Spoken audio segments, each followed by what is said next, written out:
So I have a recipe from my cousin Julie that lives in Texas. My family are originated from around uh, Sulphur Springs, Texas. I was born in Greensville, Texas, but I have lived most of my uh, teen years and adult years here in Arkansas. So this is my home, but my roots are in Texas. But my cousin Julie, I can't really say enough about her. I always tell her I hope to be as spry as she is at her age. And we won't talk about that, Julie. But she still is on the go, and she still just works as hard as she ever did. She'll say she don't, but every time I talk to her, she's either baking for everybody, she's outside mowing everybody's yard, she's out there tending to her huge garden. I mean, it's always something. So I know she's still got all that energy. So I tell her I hope to have all of that energy when I get that age. She's not much older than me, just a little bit. But anyways, she had shared a recipe for a coconut cake that sounded so good. And the filling in between the layers is a homemade lemon curd. And I've been wanting to make some lemon curd, and I know a lot of people will make a lot of it up and even can it, but I didn't want to do that. Because I don't use it that much. So I made just enough for the cake and to put in the freezer that I can use for a couple of different recipes. But anyways, so I'm looking at this recipe and I've got everything. It doesn't take a lot to make it. And the cake part, of course, you're going to use a store-bought cake mix for this one. And you know that store-bought cake mixes, the ounces have went down at least by 5 ounces in most of them. So the recipe called for, a certain ounce of cake mix. And I will have that recipe down in my information box, the whole recipe, after we make it here in just a minute. But anyways, I've had to adapt to that with some of my recipes too that uses a cake mix, a store-bought cake mix. But she just told me, she said, I just add about a fourth a cup of flour and a fourth cup of sugar to it, and it's fine. She said, it turns out fine. Well, I didn't do that, so my cake wasn't as tall as probably hers was. But still, I have a feeling it's going to be just as good, though. So, anyways, this delicious coconut cake with lemon curd as the filling. And I know it's going to be delicious. We're fixing to slice into it so you can see what the inside looks like, and I can tell you what it tastes like. But yeah, it should have been a lot taller cake, like I said. And also, I only had 9-inch cake pans. I don't even have 8-inch cake pans. I guess I need to get me some. But I've just always made my cakes in 9-inch cake pans. So that made it spread out more to where my layers weren't as thick. But so yeah, you'll be using, if you want a taller cake, you'll have to add a little bit more flour and sugar to the cake mix, plus use 8-inch cake pans. But anyways, we're fixing to get busy doing the whole recipe, but I want to show you what it looks like after it's sliced too. There it is. You can see the lemon curd in between the layers, and then the coconut cream cheese frosting on top. And of course, after making this, I put it in the refrigerator, so it's been in the refrigerator all night, and it does need to be refrigerated for sure because of lemon curd and because of your cream cheese icing. Anyways, I'll tell you a little story about my cousin Julie. She's like a mama to me. But in fact, her and my mama were very, very close. My biological mother. My biological mother died in a tragic car wreck when I was about 11 years old. So Julie's just kind of took that place in my heart for my mama. But anyways, we're going to taste this.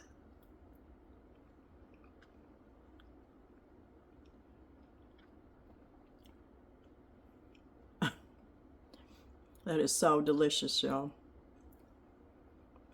Because I love lemon and I love coconut and I love cream cheese. So how can you go wrong? It's absolutely delicious. So if you need a cake that for potluck, for any kind of gathering, maybe you're making cakes to sell. And I'll tell you a little story about that.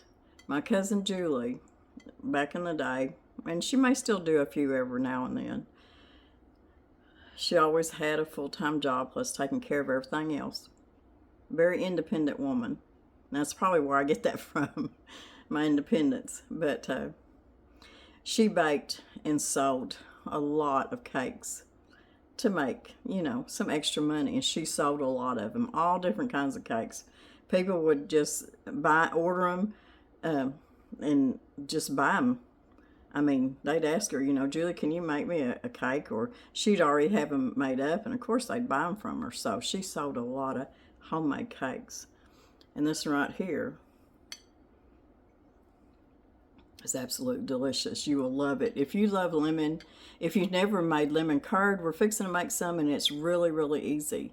You just need to make you either a double boiler. If you already have a double boiler, that's good. I have one, an old one, but it's the capacity of it's not big enough. It's just a small one, so I always just make me a homemade double boiler. It's easier to make your curds and stuff in one because you don't have the chance of it sticking or your eggs curdling. And so we'll get busy here in just a minute. We're going to make the recipe. But I just want to share this with y'all. I want to show it to y'all, and then we're going to make the recipe. But this is absolutely delicious. So, so good.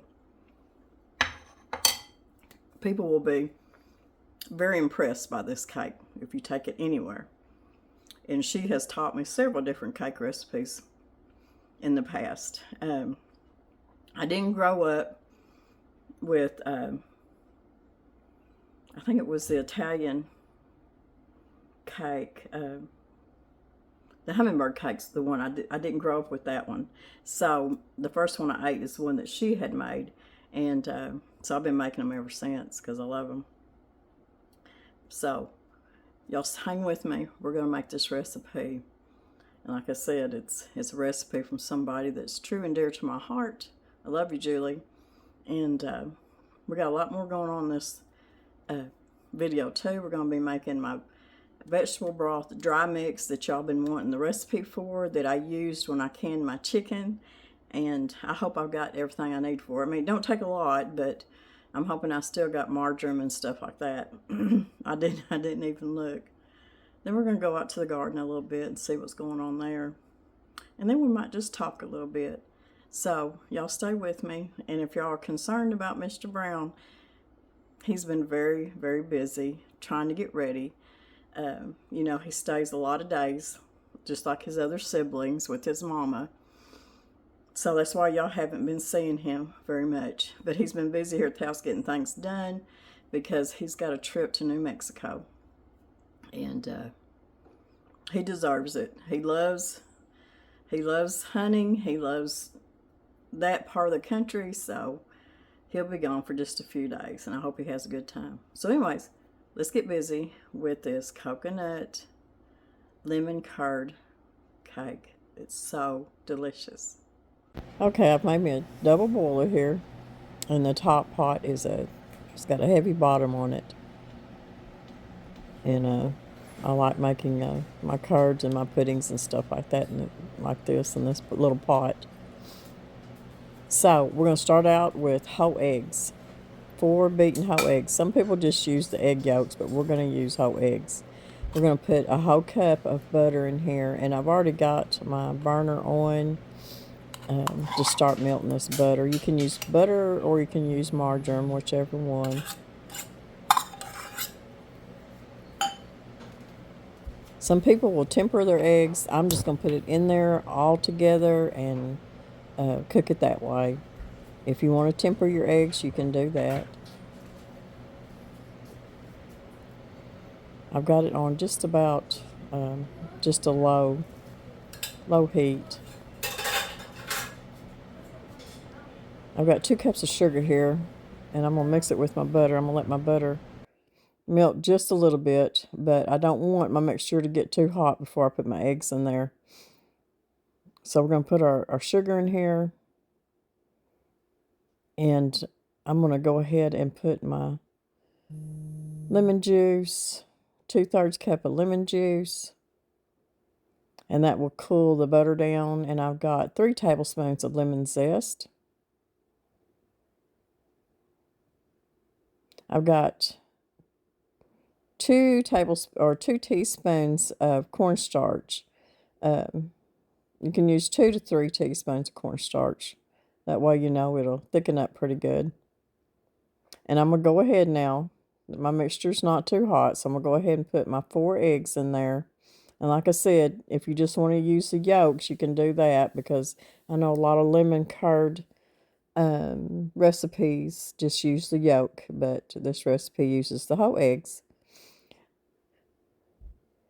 So the thing of it is you just want to keep stirring. And that steam's not coming from the top pot. That's coming from the water from below the double boilers, where that steam's coming from.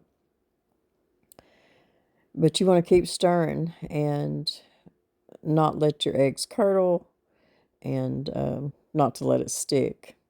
And what it's going to do, and probably take about maybe 15 minutes, and it should start to thicken up for you. It smells amazing. And any good lemon curd that's any good at all, you can just about take a spoon to it and just eat it. Well, it's been cooking for just a few minutes, and you can tell that it's coming together, and it's going to start thickening up pretty good here, just a little bit. But just stand here and just keep it stirring. It's been getting close to 15 minutes, and you can see how the curd is starting to thicken up. So what you want to do is to test it, to make sure that it's going to set up, you just want to take a spoon, just stick it down in there, then turn it around. Be careful, don't burn your finger, and just run it through just like that. And if it don't run back together, then you know it's going to set up. You can see how that didn't run back together. So I'm going to turn the heat off, and I'm going to put this in a different bowl, and I'm going to let it cool off. Then I'm going to put plastic wrap on top of it and put it in the refrigerator. And tomorrow we will bake our cake. I put it in a different bowl, and I let it cool down just a little bit. And now we're going to put some plastic wrap on it. I'm going to press it down on top of the lemon curd, and then I'm going to put it in the refrigerator and just let it chill overnight. And let me tell you something, it tastes so good. Danny's out here mowing and weed eating and trying to get things caught up before he leaves out on his trip to New Mexico. It's such a beautiful day. We don't have a lot of grass, but what we do have, he likes to keep it looking good.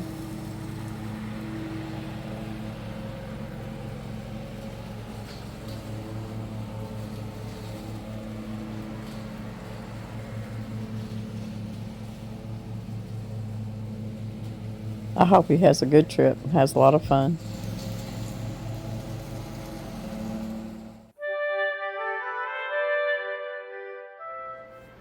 Okay, let's make our cake. And I've got 3 eggs, and I'm just going to whisk them just a little bit.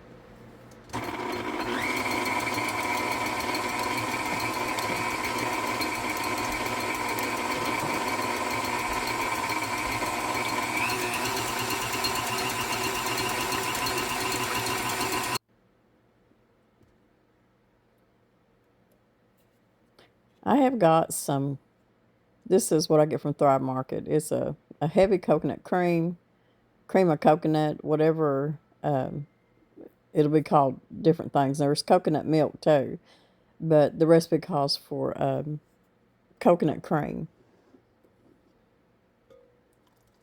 And it calls for 3/4 of a cup of coconut cream.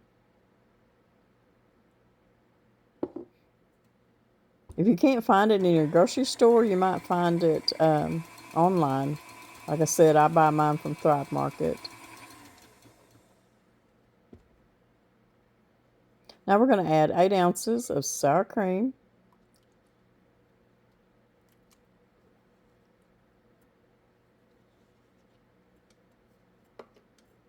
This is a pretty easy cake to throw together.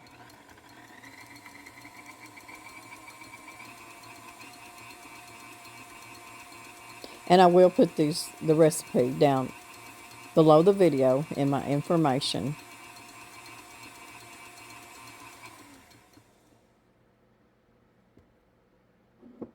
We're going to add 3/4 cup of oil. If you use vegetable oil, whatever. And I'm going to put about half a teaspoon of vanilla.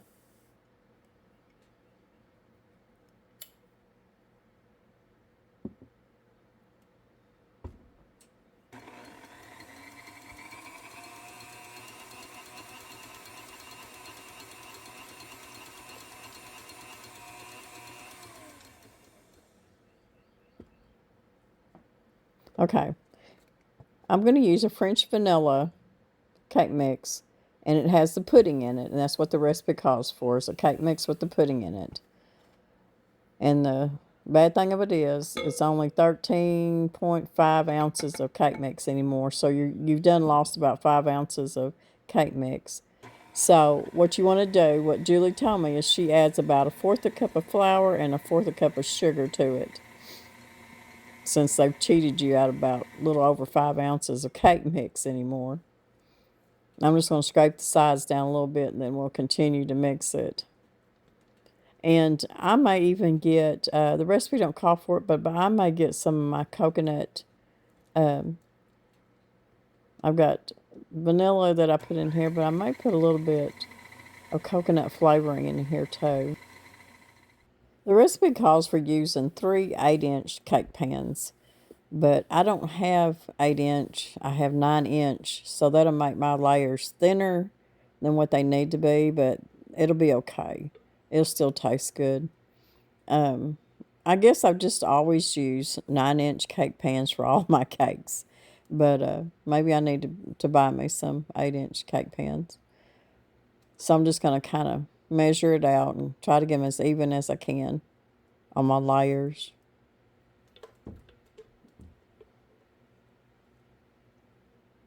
This cake mix, it smells so good with the vanilla. The French vanilla cake mix, it always turns out so good. Now, if you've got a good cake mix, homemade cake mix that you really like, you can make this cake with a homemade cake recipe too. I'm going to try to scrape my bowl down and get as much of this batter out of here as I can. I'm telling you, my new mixer bowl from my KitchenAid, I absolutely love this thing. But it is heavy, y'all. It's very heavy. But I do like it. It's kind of hard to hold with one hand, though. I got this off of Amazon. I truly do like it. Better than I do my metal mixing bowl.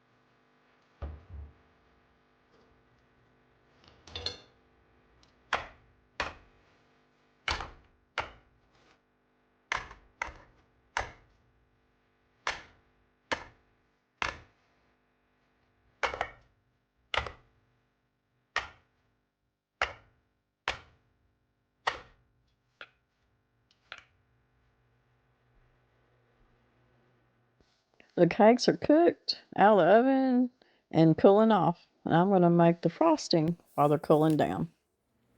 We've got a stick of butter and 8 ounces of cream cheese that I let come to room temperature. And we're just going to Mix that up really good till it's incorporated good and creamy.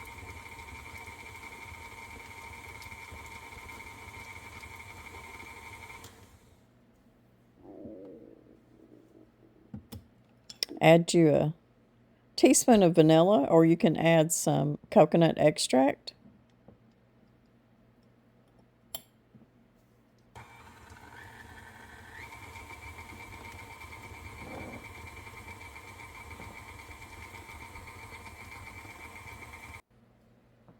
Okay, I'm going to add 2 cups of powdered sugar.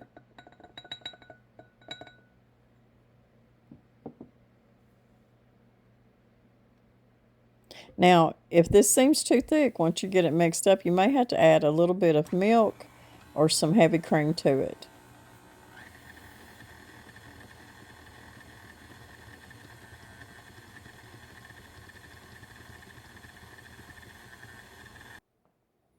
Okay, I'm going to add just a little bit of milk to it because it is too thick.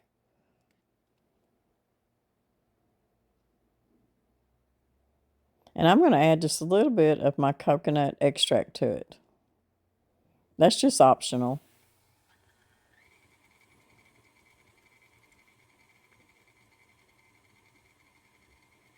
And if it's not still the consistency that I want, I'm going to add just a little bit more milk to it. Because I know when we add the coconut to it, it's going to make it thicker.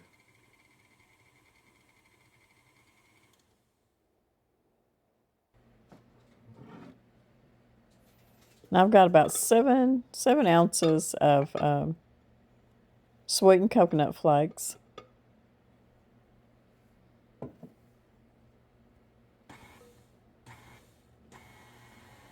And you just want to kind of mix it in slowly, or fold it in with a rubber spatula if you want to.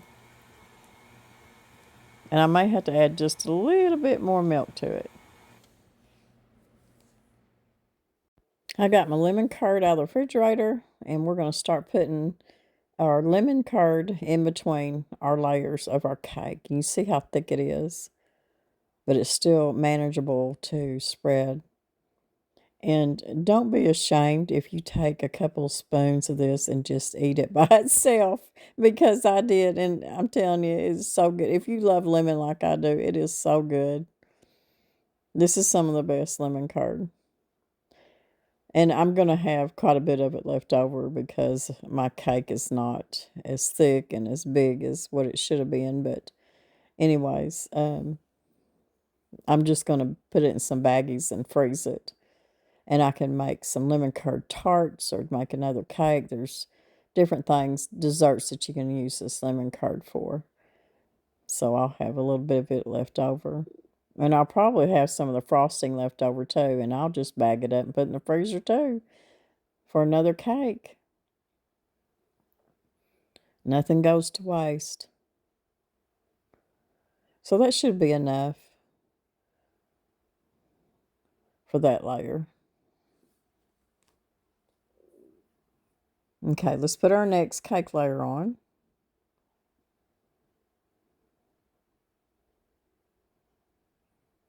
And spread it with our lemon curd.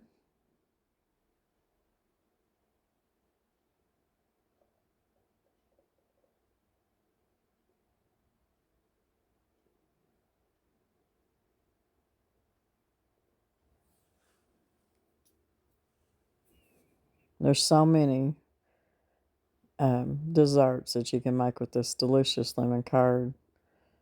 I may look up some different recipes myself, see what all I can do with it. And some people, they even make quite a bit of it up and they'll can it. But I don't want to can any lemon curd because I don't use that much of it. But freezing it, it's a good idea. Okay, our last layer. And even though I just love to pour all this lemon curd over the top of it, it's time to frost it with our cream cheese coconut frosting. But I will be putting the rest of this in the freezer. Delicious, delicious.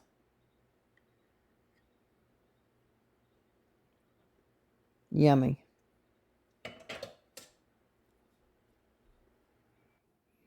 Okay, we're going to take our cream cheese frosting and we're just going to put it over the top and around the sides. I'm going to put a pretty good layer on top, and then I'm just going to kind of go lightly around the sides. That way it's not too overly sweet. Now, there's no way that me and Mr. Brown can eat all this. I may take some of it and share it. But you know what? I don't know, but maybe Julie can tell me. I think that you could actually, I think this cake might freeze pretty good. And then you would just thaw it out in the refrigerator. You ever bought them store-bought cakes that's in the freezer department? There's coconut and there's different.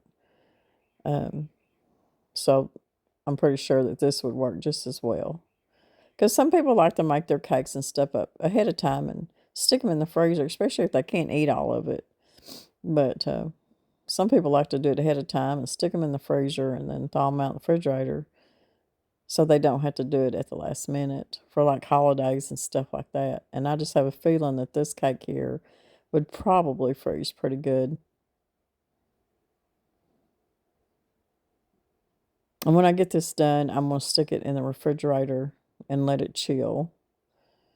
And you will need to store this in the refrigerator.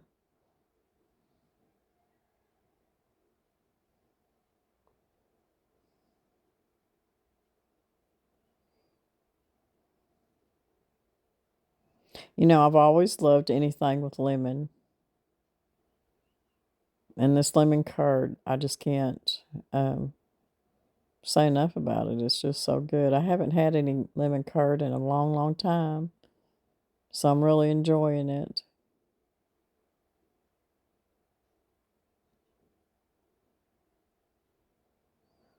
My old cake pan here, I don't know how this thing is. I think it was from the 40s or 50s. And I've had it for a long time, but I think I got it at a flea market. I don't like the plastic cake containers. I used to use them all the time, but I just threw them away. And now I use these older vintage cake pans. And like I said, whoops, I just find them at flea markets.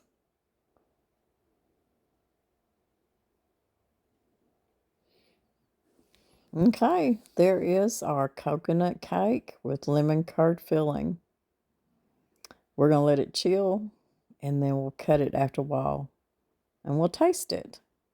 What do you think? I've got my leftover frosting and my leftover lemon curd bagged up, and it's going in the freezer.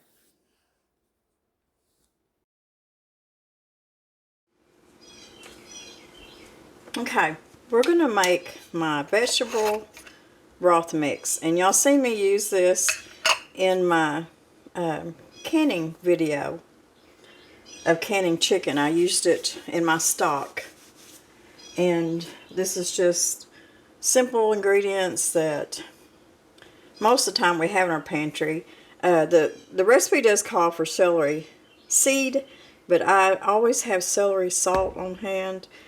Celery seed I usually have during the summertime because when I'm canning and pickling and stuff like that, but for some reason I just haven't bought any yet, so I'll be using celery salt, marjoram, and then I'll buy some of the others in bulk, and then some of it, like my thyme and my basil, oregano and stuff like that, I grow in my garden, so I have it.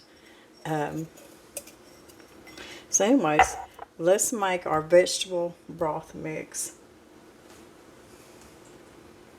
And I've just got a old jelly jar here that I just use. I keep them after a lot of times people give me gifts of these kinds of jellies and jams, and I always keep the jars.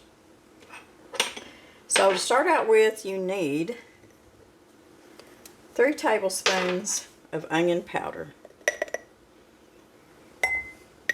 That's your biggest part of your base of this mix, because we know that most stocks and broths always have to have onion in it. Then we've got 4.5 teaspoons of garlic powder.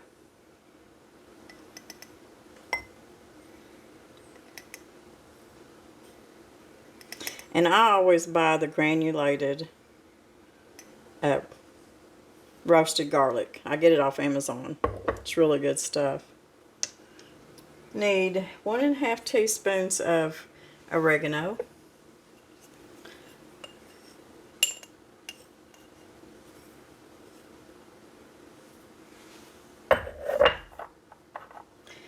We need 3 teaspoons of celery seed, but I'm using celery salt.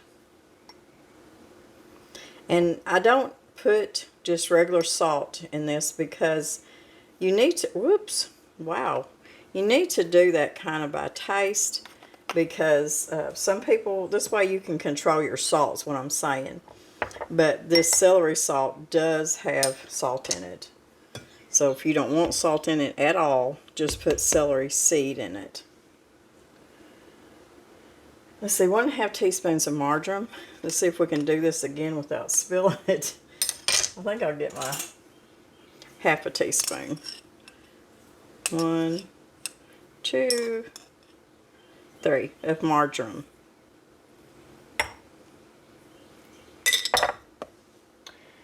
Let's see, need 1.5 teaspoons of thyme. And I'm just about I got to dry some more thyme out of the garden. But we've got enough for I'm just going to put this whole thing in there. We've got enough just for this recipe. 1.5 teaspoons of dried thyme. 1/2 teaspoon of basil.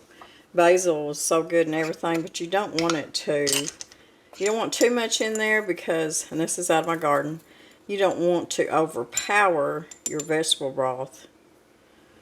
So, 1/2 teaspoon of basil. Then you need about 3/4 teaspoon of black pepper.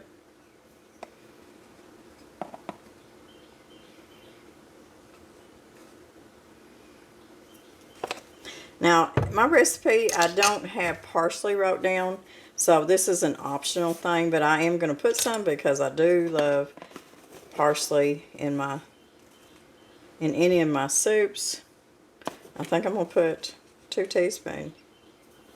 So that's an optional thing. That's all there is to that. You got your onion powder, your garlic powder, your oregano, your celery seeds, your marjoram, thyme, basil, pepper. And what you'll do is just shake this up, and it takes 1 teaspoon of this dry mix to 1 cup of water or broth or whatever you're needing it for. You can also use this to season, just sprinkle it over vegetables. It's really good on roasting vegetables and stuff like that. But that is your vegetable broth mix. You can double and triple this recipe if you want to. But like I said, it just takes 1 teaspoon of this per cup of water or broth. So there you go. Always make sure when you make these dry mixes that before you use them, make sure you shake it up good.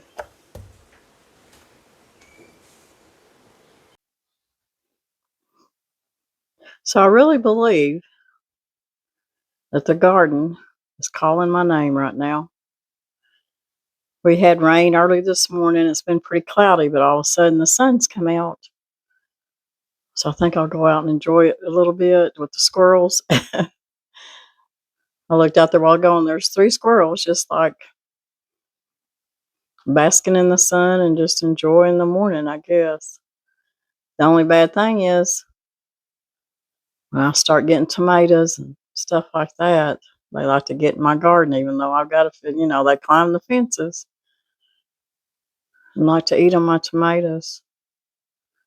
That's why I have to sometimes I have to drape tulle over my tomatoes and different things because of squirrels. Hank don't like the squirrels either, I can tell you. Does not like the squirrels. I like watching the squirrels. But boy, they can be mean to your garden, that's for sure.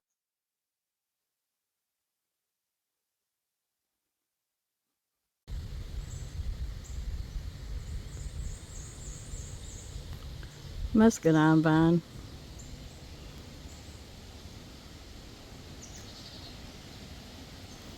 I plan on getting me some ducks sometime. I wanted them to get this spring, but we're going to do a little bit of traveling, and I don't want to get them just right yet. But I'm going to get me some adult ducks to put back here in my back garden. Apple tree. Some of y'all have asked about my high tunnel. It's not much of a high tunnel anymore. I've got my fig tree. For some reason, it didn't make it through this winter, and that thing's about 4 years old, so I don't know what happened to it. I'm not good with fig trees. I've got 2 of them. Neither one of them's doing very good. I got cherry trees, apple, blackberries, muscadine vines, raspberries back here in the back. Now this started out to be my first garden spot when we first built the cabin.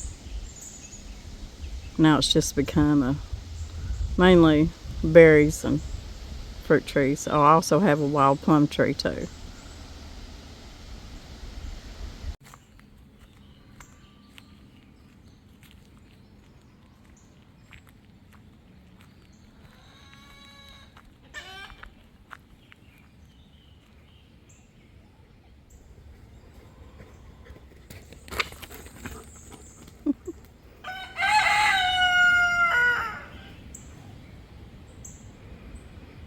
Oh, the sounds on a homestead.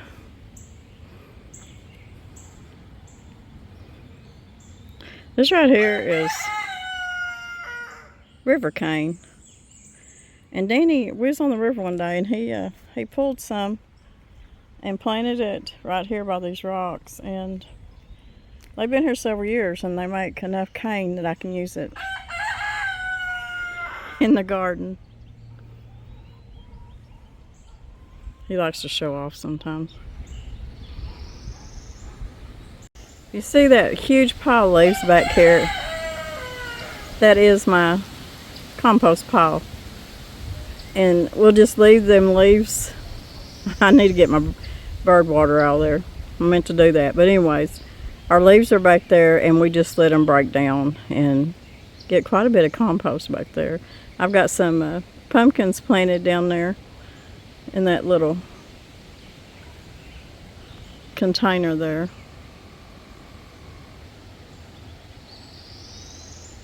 Got some poison ivy growing up the tree. It needs to be taken care of. Some really pretty flowers. And we did get some rain this morning, but you can see how the wind is getting up right now. They said it could get up to like 40 miles per hour today. And then behind that is another storm coming in. I'm not looking forward to it because it's supposed to be pretty severe. But we need the rain because we're in a drought. But we're not really getting much rain out of the storms. We're getting enough, and we're blessed with what we got. But all of a sudden the wind, and they said it would, it's going to get up today. I keep saying today. Today is Monday. I think it's the 27th.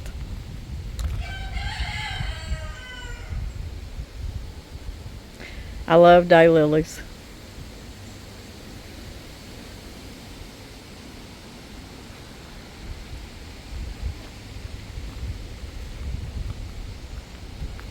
Anyways, let's go check the garden this morning.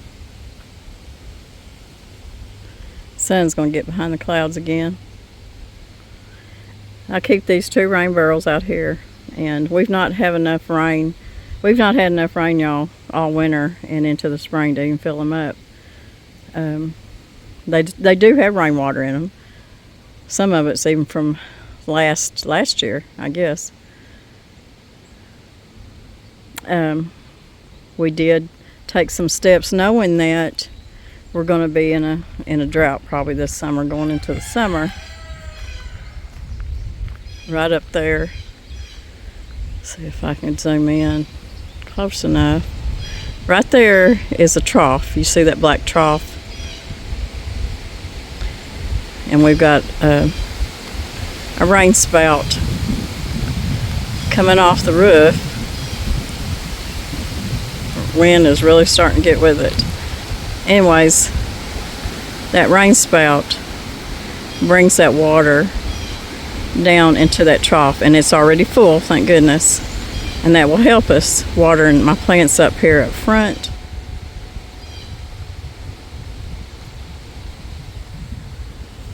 And then these two rain barrels. And then Danny put a huge trough around the other side of the greenhouse where the rain will, if we get rain, will come down off the roof into it, where I can gather up. We're hoping to get it full. That way this summer, if we're in a drought for sure, we can't use of course we're on well water, y'all, but it don't matter. When you're in a drought, your water table goes down. You have to be careful.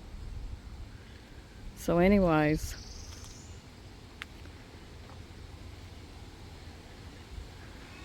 the honeysuckle is really starting to climb up my trellis. I'm excited about that.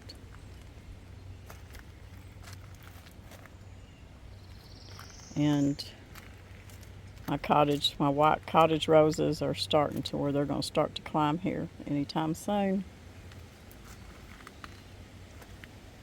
I'm still planting seeds.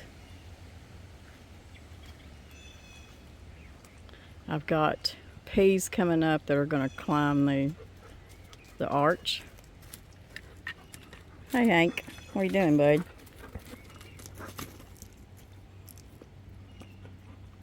Danny's potatoes are really growing, y'all. Really growing. My tomatoes are starting to take off a little bit. I'll show you in just a little bit. They're not taking off as fast as I thought they were, but y'all, we had a couple of cold snaps, and they had to tolerate that for a while.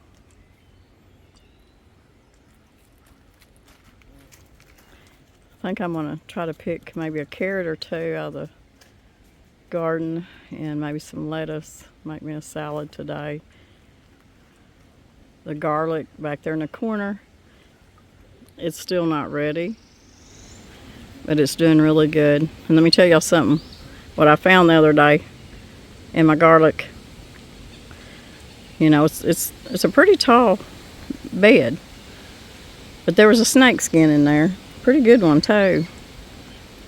Danny thinks it was just maybe a regular black snake or something. He didn't think it was poisonous. But it crawled up in there and shed its skin in there. Danny said, I don't know why I'd do that, but it did. Just unnerved me. So now every time I come out here, I'm looking for a black snake. Ugh.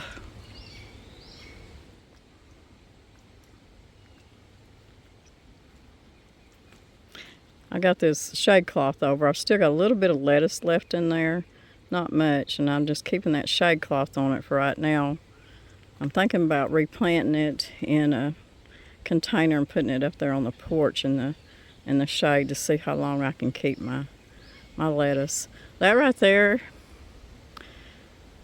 is a y'all help me.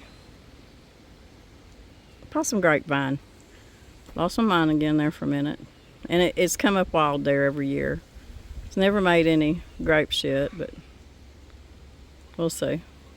It is pretty though, the way it climbs the greenhouse.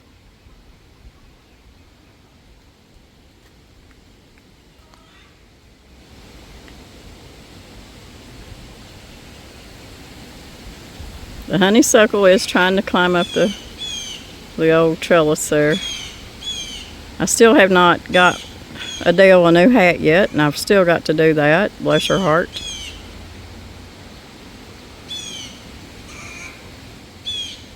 All my pollinators are enjoying this bed right here. There's so much in it. Danny said, I'm surprised there ain't a snake in there, because there is frogs in there, because I've got my little water fountain in there. You can barely see it now because it's growed up so much. And this is the first year that it's gotten this growed up. My Johnny Jump Ups reseeded themselves, and this is one of Danny's favorite little flowers. They're so pretty. This is my lavender bed, and it's got different medicinal plants in it and herbs, but it's really took over this year. Yarrow, and it's really gotten full. And my cabbage over there is doing good. That bed back there is full of cut flowers, and they've all come up, so hopefully in a few weeks you'll be able to tell the difference of all the cut flowers in there. Onions and spinach and Swiss chard, carrots, and chives.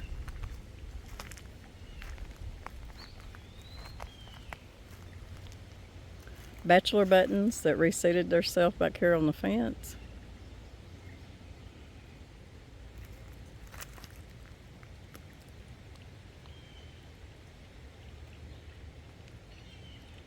And when my onions are done, I'm going to replant this in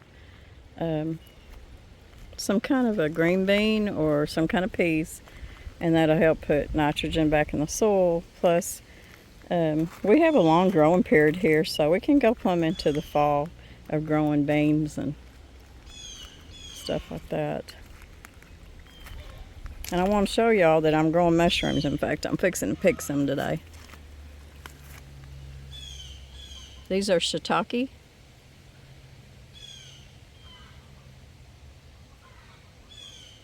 Shiitake mushrooms.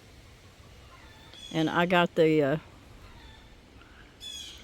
from I'll have to look it up and put the link down below, the company I got it from. But it was, they send you like a block that has the spores in it to grow you some mushrooms. And because it's shady enough right there underneath my burdock, it's done really well. Cabbage is doing good. I need to harvest some thyme and get it dried. I got some celery under there. You can't see very well because the burdock is, I've got to trim it back again. You can eat the root of a burdock plant. It's like eating a potato. This is my acorn squash, and I think it's gotten too much water. I'm probably overwatering it. Kohlrabi, and I'm fixing to pull one, and I'll show you how to, anybody that's never ate or know anything about kohlrabi, it's really delicious, and I'll show you how to fix it, how to cook it. Right here is where that snake skin was, right in the middle of all that garlic. Ugh. Me and snakes do not get along, y'all, at all. Right here is where a bunch of wildflowers, and you can see the little plants coming up, and zinnias, so this should be full. And I had some extra tomato plants, and I just kind of stuck them down in there. I don't know how well they'll do. I even had some extra celery and one of Danny's jalapeno pepper plants.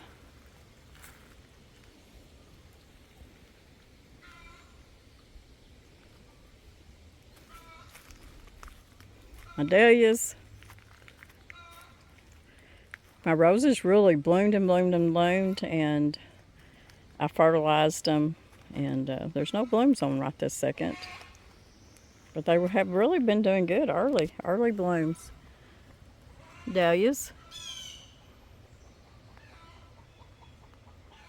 Some of my favorite flowers are my dahlias. Beautiful colors. The tomatoes back there are doing pretty good in the corner. I've just got flowers planted everywhere. I've got some morning glories in there, and I know they'll take my fence over. That's okay. Right down there's zinnias.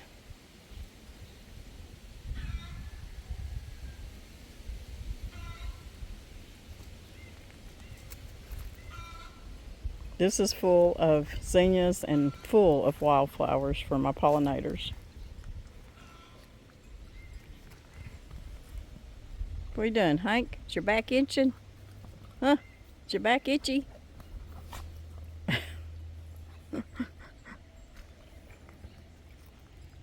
Sun's going down again, y'all. It's getting cloudy. But you can see how many of them wildflower seeds could come up. I've got some cucumbers planted underneath this old trellis thing here.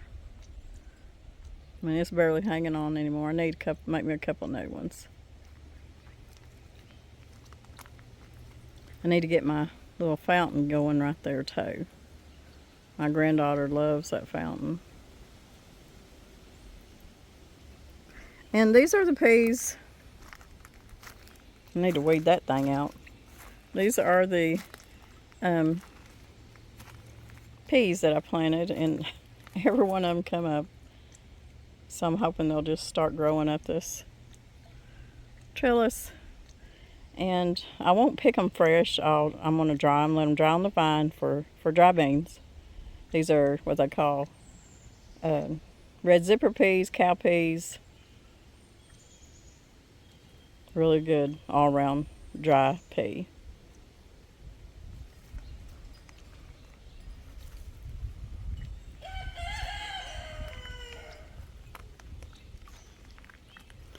I'm still working out here. It's still work in progress, trying to get it cleaned up, and I'm still planting in between, so, you know. Wish the sun was shining a little bit. That's okay.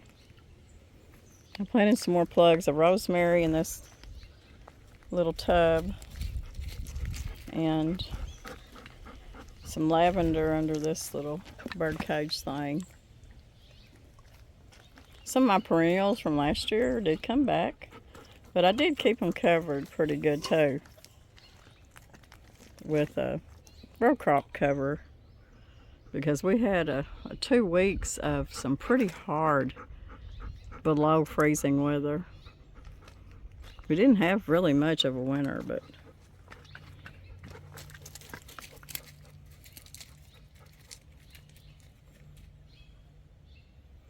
that is an elephant ear. I love elephant ears, y'all. Hank, you got leaves in your hair.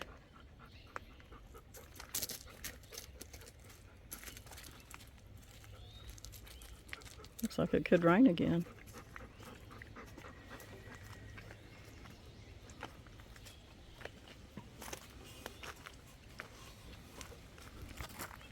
That's a funny looking carrot, y'all. Be good in a salad, though.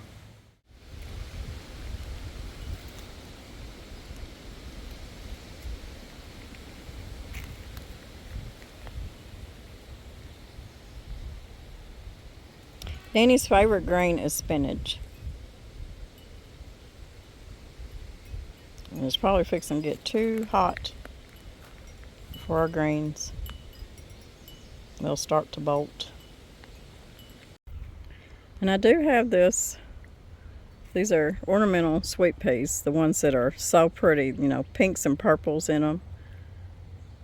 And that thing's loaded with them. And I made this hoping that they'll go plumb up to the top and put out some beautiful little blooms. Sweet pea blooms. There's even some spinach planted around the edge, and there's a cucumber in there somewhere. I don't waste any space. This right here is that blue trough I was talking about.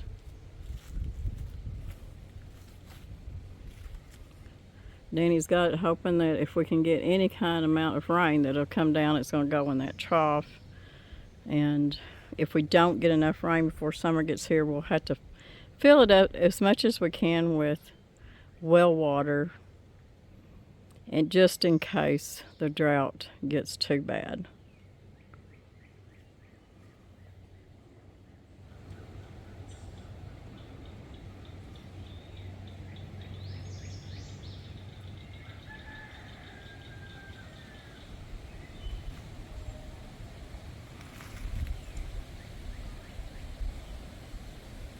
You can see how dry the pond is with no rain all winter and spring. Should be way up there on the pond bank. There's Pretty Hank. And it should be plumb out to here. Kind of scary going this kind of drought. Bell peppers. All of my green beans come up down through there.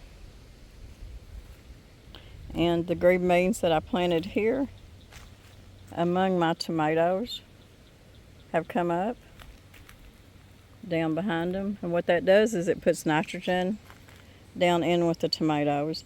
Now these tomatoes I started by seed. So some of them aren't as big as others. In fact, some of them are still kind of small, but they're going to do well. They've adapted to, you know, this garden, this place. So in between each tomato is marigold and a green bean plant. And they all work together to help each other survive. My tomatillos down there are getting pretty tall. I've got some green beans coming up down there at the end of that row. My peppers down there, and then I've got squash and zucchini down through there. And I'm going to be planting some okra here in just a little bit down that way in between other things too. That corner down there looks like it's not been mowed. That's full of wildflowers that I planted.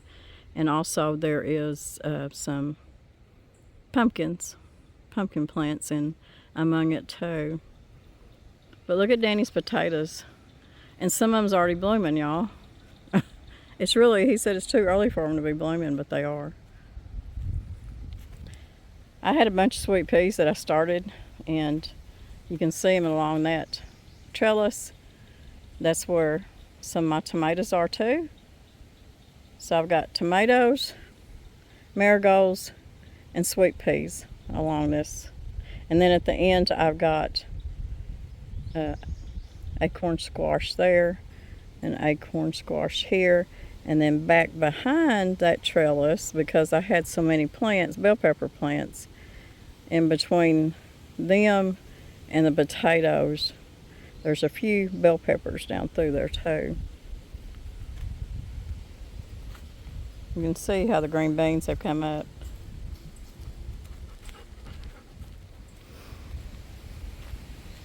You know, potatoes put on really pretty purple blooms. And some of them are white. Just depends on what kind of potato it is. And I can't remember. Pretty sure those are the Pontiac. And then the white ones may be the russets. I may have that backwards. I got some squash here, crooked neck squash, that I just kind of planted the seeds in between here. We had some extra potatoes and we just planted them in there. Zucchini, couple pepper plants, and then, like I said, I've got some pumpkins up there among the wildflowers. Right through here I may plant some more squash, but in between some of this I'm going to be planting some okra to come up in between some of this, so I can take up some of that space. I could even pull this back a little bit and plant okra there. I'm not sure. I'm thinking I want some more squash. or pumpkin. I'm not sure yet. And it's not too late yet. We still have plenty of time to plant that stuff. There's my tomatillos, and it looks like I've got something eating on one of them. I'm going to have to get me some solution of Dawn dishwashing soap.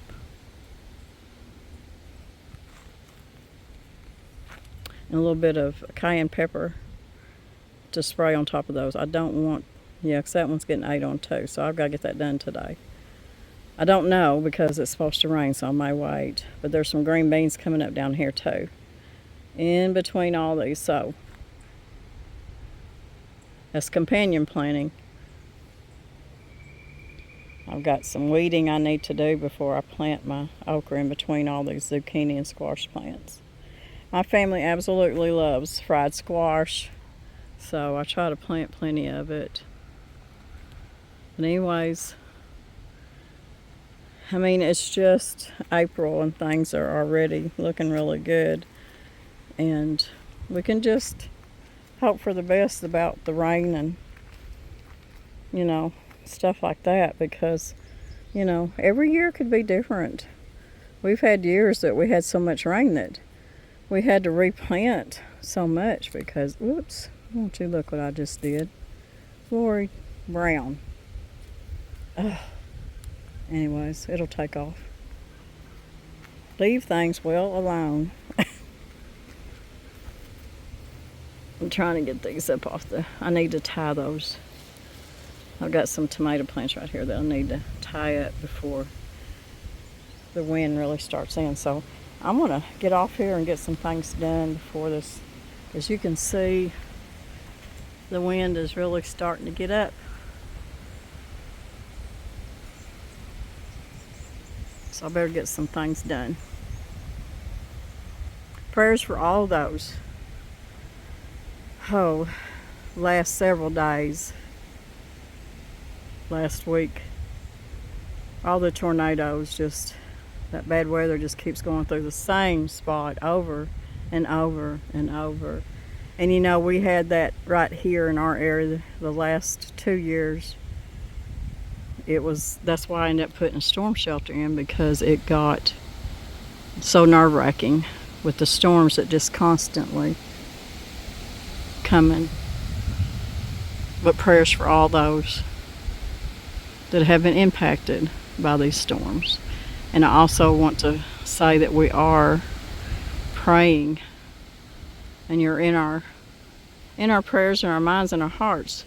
All the fires that are going on, oh my goodness, destroying so much acreage and homes and putting people out of their homes and their lives, and so devastating. You know, sometimes you just need to sit in your garden. That's where I find my peace.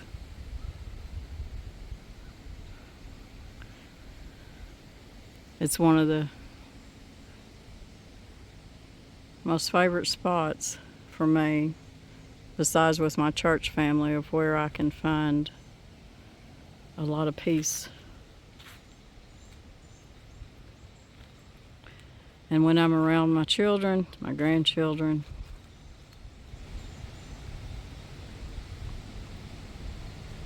but my garden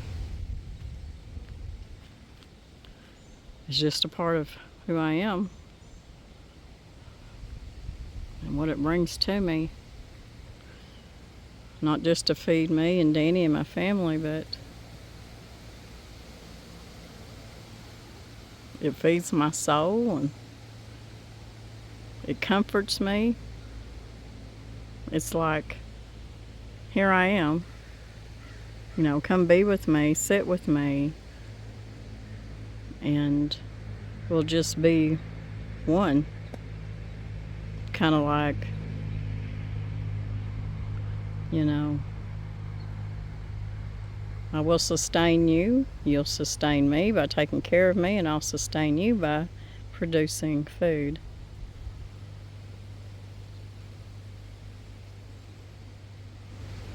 We started out in the garden, And I hope when my time is up that I'll end my time in the garden.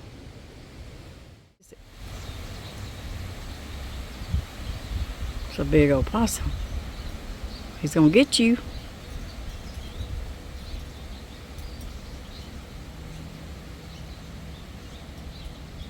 He's gonna get you.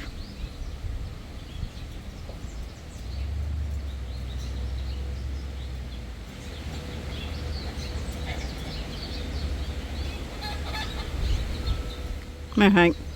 Come here. I don't want you messing with him. Come here. He's gonna get you now. He'll bite you, Hank.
Well, thank y'all so much for hanging out with me today, making a family recipe, and some of y'all wanted my vegetable broth mix, dry mix, so we got that done, and I hope y'all enjoy it, and some time out in my special place, the garden, and just little bits and pieces of my life.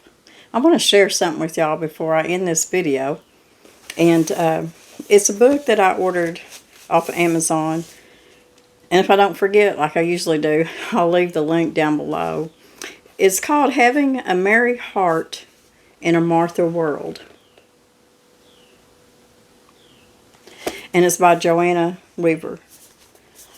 And I haven't really been able to sit down and just read this whole book, but I want to. So, you know, I got this back in the wintertime, and I thought, you know, with it being wintertime, I'll sit down and be able to read the whole thing. And it's not that it's a really big book, but I haven't found the time, and it really discourages me. But, you know, you just have to make that time. But I want to read something that I have read through this book, and it's a wonderful book. And it just holds truth to a lot of my life. And, you know, having a merry heart in a Martha world. I mean, that just speaks a lot to a lot of people. Anyways, in this chapter is called A Teachable Heart. If Jesus would have taken out a classified in the Jerusalem Post at the start of his ministry 2,000 years ago, I think it would have read much the same as the business ad. No previous experience required. We will train. Jesus wasn't interested in finding capable people as he was in finding available people. He was looking for teachable hearts. Perhaps that's why Jesus said, "Let the little children come to me, and do not hinder them, for the kingdom of God belongs to such as these." Matthew 19:14. Children learn quickly, mainly because they don't have preconceived ideas that have kept them from hearing something new and receiving it. Perhaps that's why Jesus called a group of ragtag men to come alongside him instead of a bunch of religious muckety-mucks. The minds of the educated scribes and Pharisees of Israel were loaded with false perceptions and man-made agendas. It would have taken years to reprogram their thinking to God's way of thinking. So Jesus chose men without resumes, without formal education, God's way without formal education or work experience. To the rest of the world, they seemed unimpressive, unwashed, untaught, and sometimes uncouth. But Jesus saw in them exactly what he needed: followers with the potential for transformation.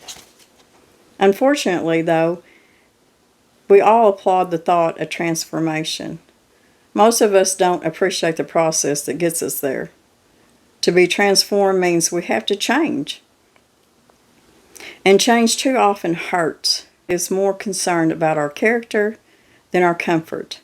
His goal is not to pamper us physically, but to perfect us spiritually.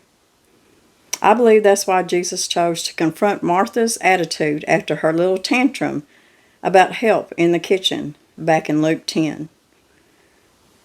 There was more at stake in the incident than what met the eye. If Martha's outburst, Christ could see a fault line that ran deep down the woman's psyche, down to where her identity lay. Martha thought she had value because she was productive. Jesus wanted her to learn she had value simply because she was his. I'm sure Martha's feelings must have been smarted as Jesus rebuked. After all, no one enjoys the exposure of his or her blunders. I wouldn't be surprised if there was a moment when Martha was tempted to pack up her bruised ego and stomp out of that room. She knew she wasn't being appreciated. Let them cook their own dinner. Then they'd see how hard she slaved. But instead, Martha stuck around and heard Jesus out. And if we want to be his disciples, we must be willing to do the same, even when his words cross our will. So that's just one chapter out of Having a Merry Heart in a Martha World. And if I find that link, I'll put it down below. So thank y'all very much for hanging out with me, like I said. And some of y'all are watching. I'm sweating, y'all. I've been outside, and it is hot, and it's very humid, and I'm afraid that's going to spark up some storms. But anyways, some of y'all have been asking me about my books, my cookbooks. It's getting dark in here, ain't it? And I still have my first and second cookbook, Blessed Table, and Just That Easy. And all that information to order them books will be down in my information below every video. How much it is, how to pay, and the shipping and all that. So if you're interested, I still do have my 2 cookbooks. So y'all have a wonderful rest of the week. I've got a lot of y'all commenting that you haven't seen my videos in a long time. So what that tells me is, y'all, if you are subscribed, then they must have unsubscribed you. So you'll have to go back, and that happens to a lot of content creators. You'll have to go back and subscribe again and hit that all notification bell so you make sure that you get, because I put out 1 to 2 videos every week. So you're missing out on a lot of videos if you haven't seen me in a month or so. And if you haven't subscribed, you're not going to see all my videos because they're not going to send you the notifications. So find you an outlet, either a phone or a tablet or a computer, and get on there and subscribe. It doesn't cost anything. And hit that all bell. That way you'll get my videos every time they come up. So God bless everybody. Have a beautiful week. If you're in the line of any of these storms, please just listen to your weather forecast. Listen to Ryan Hall, your local news people, and keep yourself safe. Because some of these storms, I'm telling you, have been so bad. And those that are going through all these fires, our prayers are with y'all. I mean, it's my friend Michelle. She has really been sending me and telling me how many acres in her area have been devastated, and it's horrible. So our prayers are with everybody. Anytime we pray for the world over, for peace and comfort and safety. So God bless everybody, and know how much we love y'all and appreciate y'all. But most of all, that God loves y'all so, so much. I've had some of y'all that have been asking me about doing a video about my journey with my thyroid and all the health issues that I endure every day and how I circum them and how I'm able to get through day by day because I do not have a thyroid anymore. So that's a really kind of a complicated video. Not that it's a complicated, it's just got a lot to it. And it's something that I really have to think about and try to give y'all as much information as I can. Because it's a hard situation. And from what I've seen through the comments, a lot, oh my goodness, so many of y'all are going through the same thing. And the thing with this, there's no cure for it. There's no cure. And we can only do the best we can. And, you know, I'm not a doctor. I'm a woman that went through some trauma when my thyroid quit and it grew a huge goiter on it and I was almost suffocating from it. But getting through that and the surgery was very traumatic for it was. And then your body just starts to shut down because your thyroid is like a spark plug in an engine. Without it, it doesn't run very well at all, does it? So I will be doing a pretty lengthy video on that and probably some more personal things that I would like to share with y'all. And but before I do, I will announce that video because it'll be a personal video. But so many of y'all want me to share that journey, so I'm going to. I just want to make sure that I do it correctly and be able to explain it to y'all as much as I can. Like I said, I'm not a doctor. I'm just a woman that's went through it. And there's no cure for the things I go through. There's only ways to help ease it a little bit is about it. So anyways, I just want to update that on y'all because I don't want y'all to think that I've just forgot about it, because I haven't.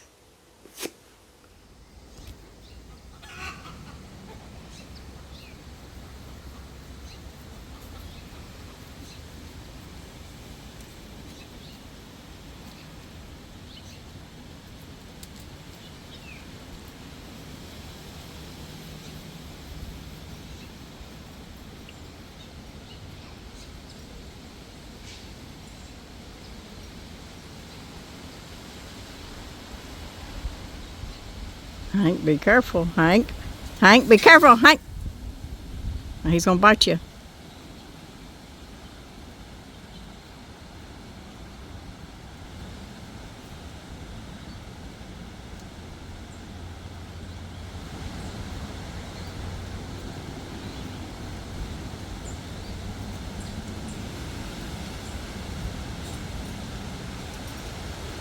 Hank, stop.